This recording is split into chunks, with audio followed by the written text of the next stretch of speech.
أول شيء خلوني أوقف هذه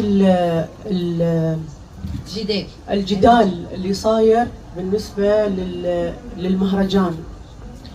خليني أقول لك بأعلى ما في صوتي إنه أنا متشرفة إني أنا أجي أغني في تونس، وأعتقد إنه فنانين كثار جاوا غنوا وما أخذوا حتى أورو، حتى فرقتهم الموسيقية اتدفعت من حسابهم الخاص، وأحسن أنا ما أتكلم.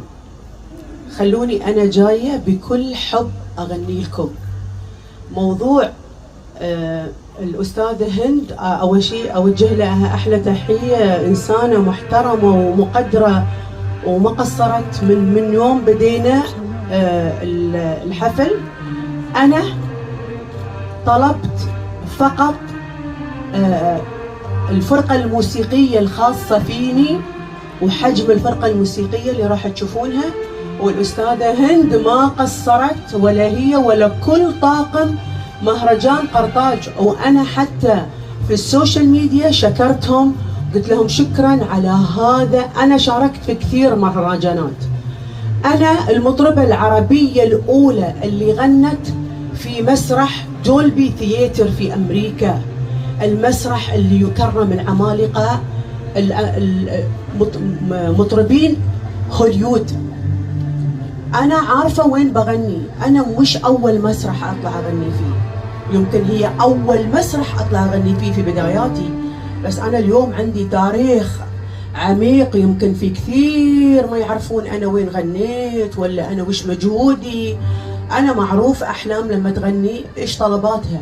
بالنسبة لي فقط طلبت هذا، ولم أطلب من المهرجان أجر لي، لم أطلب وما أريد، وحتى لو هم دفعوا لي ما راح أستلم المبلغ. أنا جاية بس أبغي أوضح هذه الشغلة، إنه الأستاذة هند مشكورة مشكورة، ولو أنا طلبت يمكن كانوا يدفعوا لي، بس أنا قلت لهم أنا أريد فرقتي الموسيقية فرقة موسيقية مشرفة. أما بالنسبة للدعوة فجاني اتصال من بعد ما تلاقينا الأخ سفيان صديق زوجي، أوجه له طبعا تحية، وهو يسولف معانا في البيت، فقال لي ليه ما تجي تونس؟ قلت أتشرف، أنا لو تلقيت دعوة من تونس أكيد راح أحضر. بعدها بيوم تلقيت اتصال من معالي الوزيرة، اللي أنا أصلاً أبغي أتكلم عن الوزيرة بشكل شخصي. يعني أول شيء أحييها على هذا المجهود الجبار.